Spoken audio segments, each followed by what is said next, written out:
तो देखिए बच्चों, फिर से हम अगले प्रश्न को लेकर आए हैं और ये प्रश्न भी देखिए बच्चों काफ़ी महत्वपूर्ण होगा। तो इस प्रश्न को जरा ध्यान से एक बार पढ़िए।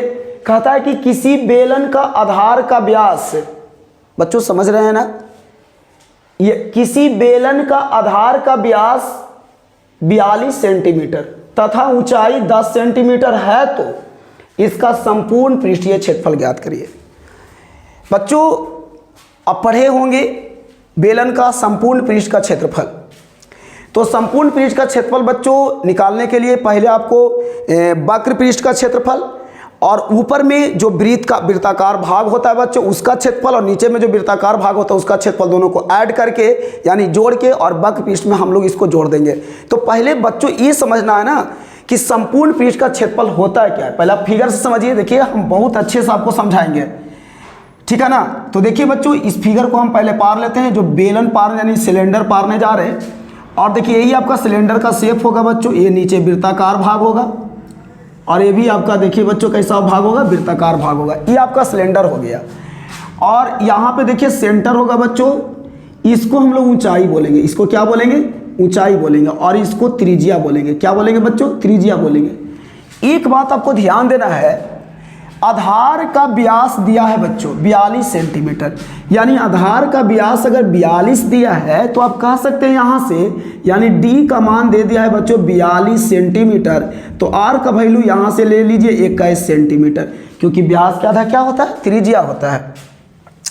जब व्यास के आधा आपका त्रिज्या होता है और कहता है ना बच्चों कि ऊंचाई 10 सेंटीमीटर है, यानी h का जो मान है ये आपका ऊंचाई हो जाएगा बच्चों, ये आपका त्रिज्या हो जाएगा और ये भी आपका त्रिज्या हो जाएगा। और h का वैल्यू यहाँ से दे दिया है बच्चों 10 सेंटीमीटर। तो इसका संपूर्ण पृष्ठ का क्षेत्रफल निकालना है। बच्चों एक बात समझना होगा कि संपूर्ण जो पृष्ठ का जो क्षेत्रफल होता है ना, ये वक्र पृष्ठ का क्षेत्रफल, वक्र का मतलब होता है बच्चों देखिएगा, जैसे मान लो कि आपके पास एक बेलन है और ये बेलन का जो घुमावदार जो भाग होता है ना बच्चों, इसी को वक्र बोलते हैं। ये घुमावदार भाग को क्या बोलते हैं, वक्र कहा जाता है। जो घुमावदार भाग होता है उसको वक्र बोलते हैं। तो बताइए ये जो राउंड राउंड वाला जो होता है, जैसे मान लीजिए कि आप कोई भी एक सिक्का लीजिए बच्चों, तो सिक्का जब लीजिएगा तो सिक्के के ऊपर रखते रखते रखते चल जाइएगा तो ये बेलन का शेप बन जाएगा, यानी राउंड वाला जो घुमावदार होगा बच्चों ये वक्र होगा। जैसे मान लीजिए कि बच्चों ये कलम है, तो इस कलम का जो घुमावदार जो भाग होगा ना, यही बच्चों क्या कहलाएगा, वक्र कहलाएगा। अगर संपूर्ण निकालना होगा तो ये तो वक्र हो ही गया, ये वाला वक्र हो गया।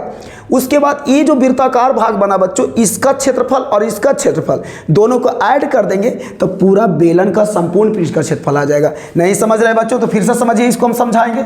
जैसे संपूर्ण पृष्ठ का क्षेत्रफल अगर निकालेंगे बच्चों, यहाँ से बेलन का संपूर्ण पृष्ठ का क्षेत्रफल अगर यहाँ से निकालते हैं बच्चों, संपूर्ण पृष्ठ का क्षेत्रफल, देखिए बच्चों छेद के शून्य दे देंगे, समझिए क्षेत्रफल है। तो पहले तो बच्चों वक्र पृष्ठ का क्षेत्रफल तो जानते हैं बच्चों कि अब वक्र पृष्ठ का क्षेत्रफल मतलब वृत्ताकार भाग और वृत्त का परिधि होता है 2πr, और इसको बढ़ाते ऊपर की ओर जाएंगे तो उसमें h लगा देंगे, यानी 2πrh, ये हो गया वक्र पृष्ठ का क्षेत्रफल। और बच्चों एक चीज और होगा, नीचे भी वृत्त मारा ऊपर भी वृत्त है, तब वृत्त का क्षेत्रफल होता है πr², तब 2 है तो 2πr², इसमें जोड़ दीजिए 2πr², इसमें क्या करिए जोड़ दीजिए। अब आप ध्यान दीजिए कुछ इसमें कॉमन भी है, 2 कॉमन है, पाई कॉमन है बच्चों, यहाँ r एगो यहाँ 2 गो तो एगो r कॉमन है, यानी बताइए बच्चों 2πr कॉमन ले लीजिएगा तो यहाँ बच जाएगा h प्लस में यहाँ बच जाएगा क्या बच्चों, r बच जाएगा, h प्लस r बच जाएगा। अब आप आसानी से इसका वैल्यू आप पुट कर सकते हैं। कैसे पुट करेंगे देखिए बच्चों कितना आसान है। आप यहाँ से 2 का 2 लिखिए, पाई का मान आपका 22/7 लेना है, त्रिज्या बच्चों यहाँ से 21 लेना है, कितना लेना है 21 सेंटीमीटर, ब्रैकेट खोलिए। h का वैल्यू 10 लेना है बच्चों और r का वैल्यू फिर से यहाँ 21 लेना, ब्रैकेट को बंद कर दीजिए। ठीक है बच्चों, आप देखिएगा आगे चलिएगा तो यहाँ पे 7 21 3 बार में कट जाएगा बच्चों।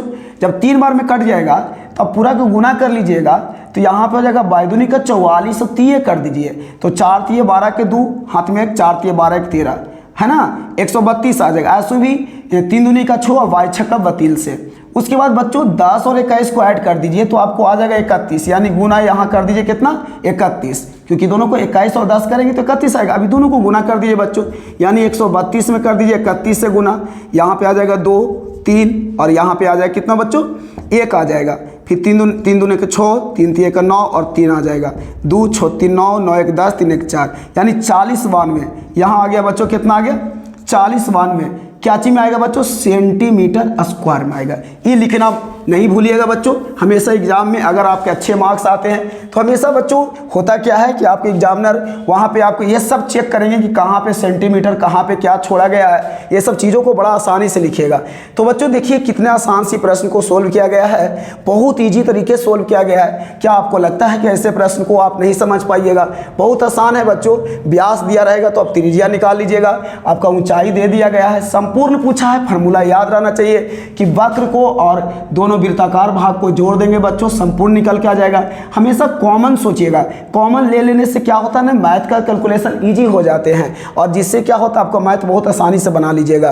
तो ऐसे ऐसे प्रश्न को हम लोग सोल्व करेंगे। तो ठीक है बच्चों, फिर हम अगले प्रश्न को लेके आते हैं। इसके फिर से हम देखिए बच्चों अगले नेक्स्ट प्रश्न की ओर आए हैं और ये भी प्रश्न है ना काफ़ी अच्छे प्रश्न है। तो चलिए कुछ क्वेश्चन जो है आपका बच्चों लैंग्वेज को समझना पड़ेगा, क्या कहता है।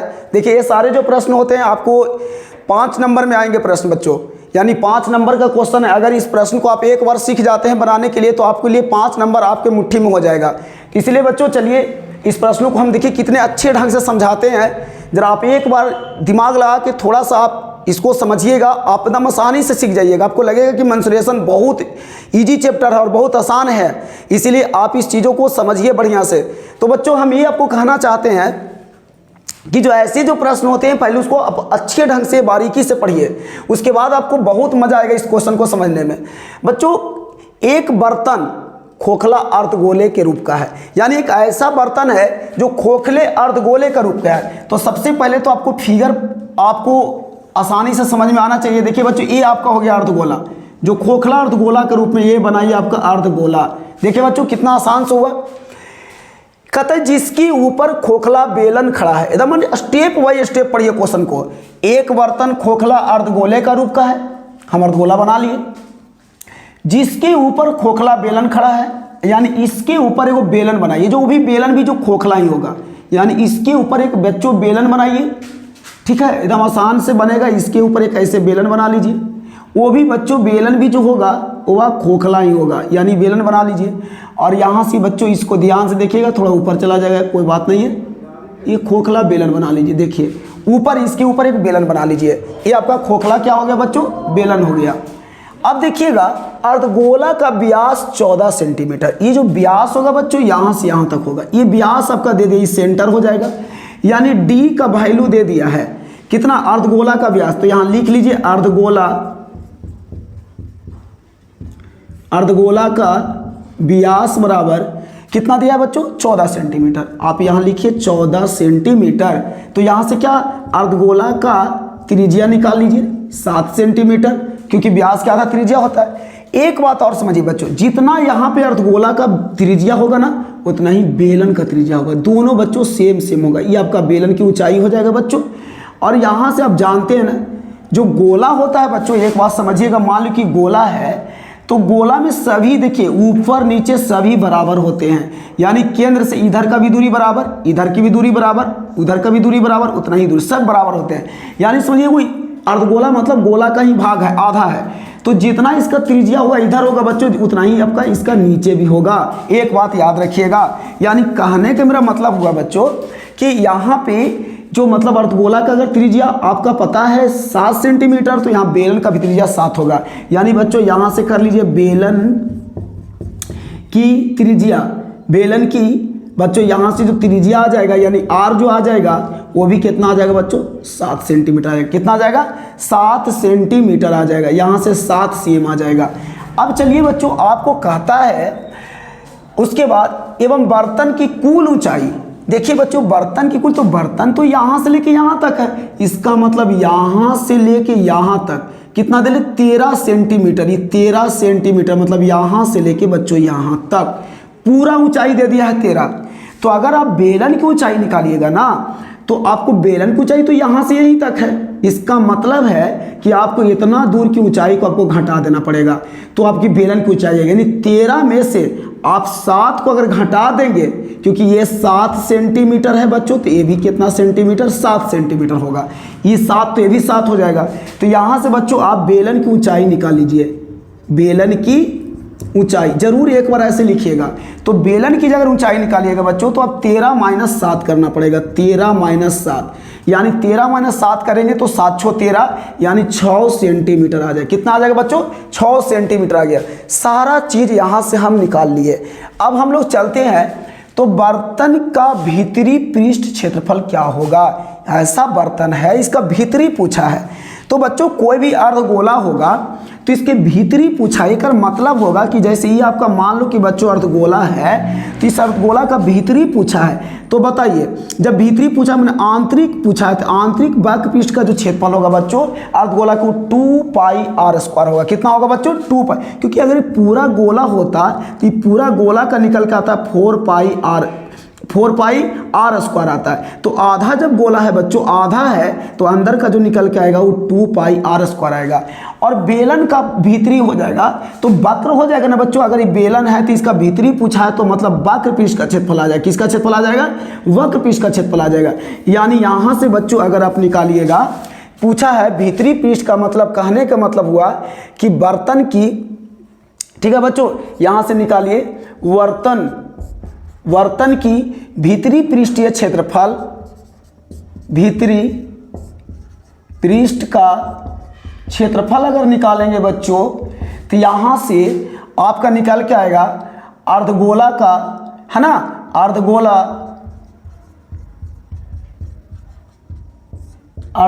का वक्र पृष्ठ, अर्धगोला का वक्र पृष्ठ और प्लस में बेलन का वक्र पृष्ठ, बेलन का वक्र पृष्ठ, ये आपको आ जाएगा। तो बच्चों अर्धगोला का जो वक्र पृष्ठ होता है वह होगा 2πr²। क्या हो जाएगा बच्चों, 2πr², और प्लस में बेलन का जो वक्र होगा वो 2πrh होगा। ये फार्मूला बहुत जरूरी है बच्चों। अगर फार्मूला आपको नहीं याद है तो समझिए आपसे मैथ कैलकुलेशन नहीं हो पाएगा। इसीलिए अगर ये फार्मूला आप क्षेत्रमिति के पूरे फार्मूला को आप एक बार देखना चाहते हैं तो मेरे यूट्यूब चैनल पर जाएं, और वहाँ पे आपको लिंक दे दिया गया है, आपके सारे फार्मूला आपको मिल जाएंगे।